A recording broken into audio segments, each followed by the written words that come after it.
Soc Joan Vicubedo i Joan Vicubedo és el tio Vicent.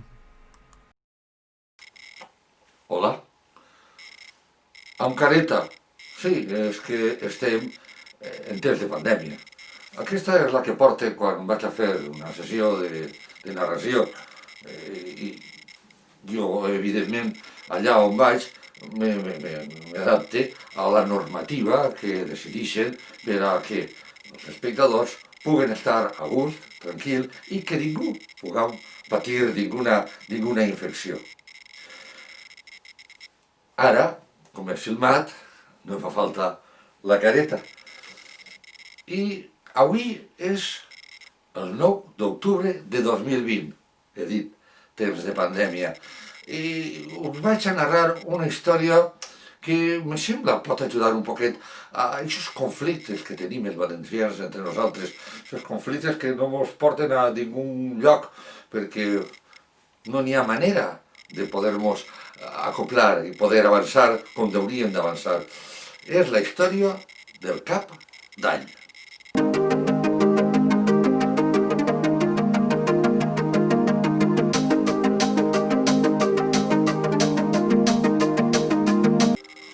Fa anys, molts anys, la tira d'anys, una muntonada d'anys.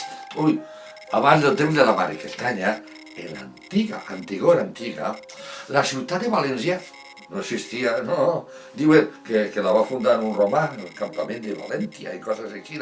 Però on ara està la ciutat de València sí que estava el riu Túria, Tiris, li van dir primer. Sí, i és justet, teniu que saber-ho, on ara està el jardí del Túria. Sí, és que el jardí del Túria era el sòl real del riu, però el van llevar i el van traslladar cap a un altre lloc fent preses i tabics i coses així, perquè en el 57 se va desbordar. Hi va haver una inundació, un desori, mare meua la que es va patir. I ara tot aquell sòl és jardí, però antiga, abans del temps de la mare Castanya, no existia i el riu passava per allí i justet a l'arribar per ací, què passava? Doncs com ja estava boneta la mar, feia un meandre. Meandre no és res estrany, el meandre vol dir que es dividia en ramals i entre ramals hi havia illetes. Justet, on ara està? Sí, on ara està la Basílica de la Mare de Déu, en la plaça de la Mare de Déu, allí, justet, estava la illa més gran. En aquesta illa vivien íbers, que eren els pobladors d'aquelles èpoques. Vivien dos famílies d'íbers, sí, perquè els íbers vivien en famílies, però famílies que eren pares, mares, cosins, germans, d'això, 3 o 4, diríem, parelles amb fills. I aquestes dues famílies, una vivia cap a un costat i l'altra vivia cap al costat. Aquest costat, resulta que com estaven al costat del riu, s'havien fet unes barquetes amb troncs d'arbre i eren pescadors. Agafaven, se posaven pel ramal del meandre i allà que se n'anaven cap a la mar i pescaven i dient: oi, la mar, que bona és la mar, que meravellosa la mar, la pesquera, lo millor, els peixos, la pesquera. Els altres, doncs, que són els que estaven cap així, eren llauraors, sí, perquè la terra aquesta, com que estava tan ben regada, el que plantaven creixia i a vegades tenien 2 o 3 collites del mateix producte. Unes hortalisses que tenim per així. El cas és aquell dient: oi, el millor, la terra és el millor, la terra, els productes de la terra, l'hortalissa, la terra, i creus que el mar, i els altres que la terra, i creus que el mar, i que els altres que la terra, sempre estaven barallant-se, sempre estaven a la grella, sempre estaven pegant-se, tenien unes massa fortes. I què passa? El que tenia que passar, que els peixets, encara que menudet, algo del cervell tenen, i no sé com, per aquest cervell es veu que notaven l'agressivitat, la violència que n'hi havia així entre les dues famílies, i no venien per així, i no s'acostaven, i se n'anaven fins i tot de lluny de la mar, i els pescadors, per més que ho intentaven, i per més que feien, i per més que treballaven, tenien una pesquera molt mala i anaven empobrint-se, empobrint-se, empobrint-se i passaven molta fam. I llavors no, perquè la hortalissa no té gens de cervell i la terra és tan bona que creixien i creixien allí totes les hortalisses i cada vegada eren més rics. Els uns que molt pobres, els altres que molt rics. Total, que els pescadors s'ho pensaren i tenien que buscar una solució. Miraren entre tots els de la tribu qui era el que s'alçava el primer. El citava l'últim, treballava més i no protestava. I se declararen que fora voluntari. I decidiren que agafara una de les barquetes i s'endinsaran a la mar a buscar fortuna per a la família. Però clar, si se n'anava a la mar, doncs igual patia fam i es moria de fam i era de la família, no podien consentir. I tragant-se l'orgull, amb molta humilitat, se n'anaren als llauraos i els digueren que per favor es donaren alguna cosa perquè el voluntari poguera menjar. Ui, no en el riu de la mar, no és tan bona la mar. No, però és que a la mar no n'hi ha pesquera i per això l'enviem, donem-nos alguna cosa perquè puga menjar, que si no se mos morirà de fam. Ui, agarrem-lo de la mar, que no, que... I tan pesats, tan pesats, tan pesats. Es posaren els pescadors que els llauradors van i els donaren un cap d'all. Un cap d'all? Un cap d'all. I amb el cap d'all en la mà, el pescador voluntari, allà en la seva barqueta, zac, allà que s'endinsa en la mar. I allà va la barqueta quan, de pronte, allà en la llunyania, estant ja en alta mar, veu una llumeneta.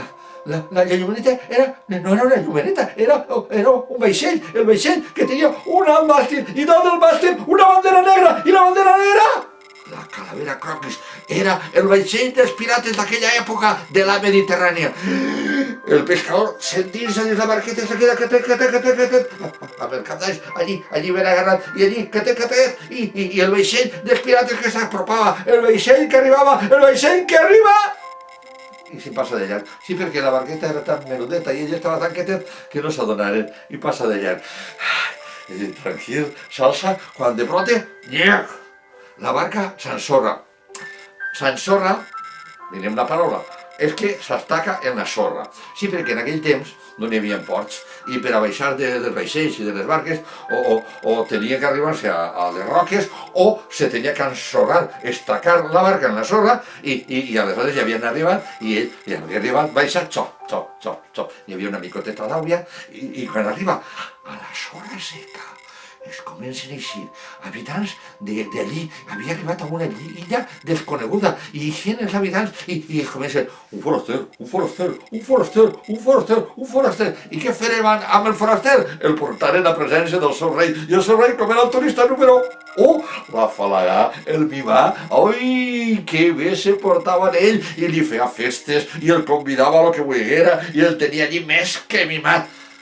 Però el pescador tenia un encàrrec i era de la família i no podia deixar de fer-ho i li digué al rei, mire, senyor rei, jo estic molt agraït, vostè s'està portant molt bé amb mi i jo estic molt a gust, però jo tinc que complir l'encàrrec de la família. Mire, jo estic molt agraït, mire, li vaig a donar, perquè el qui dona el que té no està obligat a més, li donaré l'únic que tinc per vostè, el cap d'all. Oi, diu el rei, i això què és? Un cap d'all. I això per què val? Va fer allioli, i al rei li agradava tant l'allioli que sabeu què va fer? Va omplir la barqueta del pescador d'or, de plata i de perles, que després s'han dit majòniques, i de perles, i el nostre pescador amb la seva barqueta plena d'or, de plata i de perles, allà que se'n tornà cap a casa i arriba a casa, uau, quina festorra que va fer la família, una festorra tan forta que feren tant de soroll que els llauraors se donaren compte i averiguaren per què feien la festa. Com? Que ara tenen tants diners i ara són rics? Què feren els llauraors? Miraren entre tots els seus, el que primer s'alçava, l'últim que xitava, el que més treballava i que mai protestava, i decidien que fos voluntari. Li construïren un vaixell més gran que un col·legi. I el plenaren, l'ompliren de regals i l'ompliren de moltíssimes coses per a que poguera dur molta fortuna. Però clar, els productes de la terra doncs s'acaben podrint i se podia morir de fam i era de la família. I aleshores per a que no es moriera de fam, els llauradors, subvestitjament, allí de puntetes, anaren a la tribu dels pescadors i es furtaren una xarxa d'ixes de pescar. I amb la xarxa i el vaixell tot ple de regals, aquell tan grandot, el nostre voluntari llaurador, que s'endinsa a la mar i allà anava a la mar quan... Ai, una llumeneta, no era llumeneta, era un vaixell, és un vaixell que tenia un alt màstil i dalt del màstil una bandera negra, i la bandera negra, la calavera croquis, era el vaixell dels pirates de la Mediterrània d'aquella època, el vaixell que s'apropava, el vaixell que arribava, el vaixell que arriba ahí, a l'abordaje! Clar, el vaixell del llaurador era tan gran que sí que s'adonen en compte, i l'abordaren, i el pelaren, el deixaren buit, i deixaren allí el llaurador sense... No, buit del tot no, li deixaren la xarxa. Sí, perquè com la xarxa és un estri de treballar i els pirates no treballen perquè la volien allí, la deixaren. Ai, el nostre llaurador, tot fotut, allí se queda en el vaixell tot buit i la xarxa al costat quan... El vaixell s'ensorra, havia arribat a la illa i ell baixa del vaixell, xop. Hi havia una micoteta d'aigua, arriba la sorra seca quan es comencen a aparèixer habitants d'aquella illa i un altre foraster, i què feren? El portaren davant del seu rei i era el turista número 2 i el seu rei es començava a afalagar-lo, a mimar-lo, a fer-li festes, a fer-li regals. El nostre llaurador estava a la part de content, la part de gust, però tenia un encàrrec, havia de complir i li digué, mire, senyor rei, jo tinc que anar a buscar fortuna, que m'ho ha encarregat la meva família, jo estic molt agraït, mire, jo li vaig a pagar, és l'únic que tinc, perquè qui dona el que té no està obligat a més. I li dona la xarxa. I el rei mira la xarxa i diu, sople de fora és per què val. Diu, això, ho tira i pesca.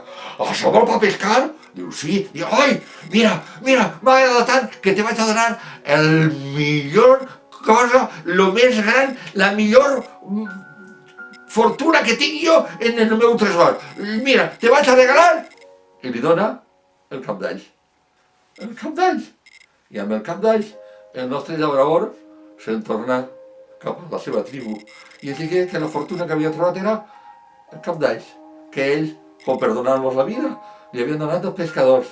I el llaurador, mirant el que havia passat amb el cap d'all, comprengueren la situació i se n'anaren als pescadors i els explicaren el que havia ocorregut i els demanaren perdó i els digueren que s'anaven a ensenyar a llaurar per si alguna vegada els feia falta. I els pescadors comprengueren la situació i ensenyaren als llauradors a pescar per si alguna vegada els feia falta.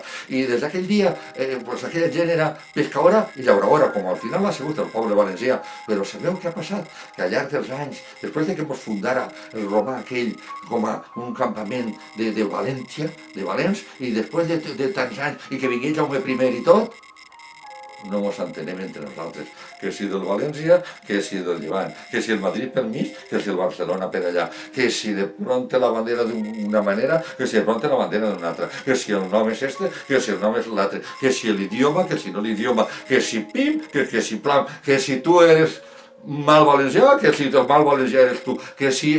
I sabeu si continuem barallant-nos com acabarem? Amb un cap d'alls, per a tots els valencians. Com t'he contat, xip-xap, s'ha acabat. Demanar informació no compromet res. I ho podeu fer a les adreces electròniques i o telèfons i o a l'adreça postal de la imatge. De Castelló Masora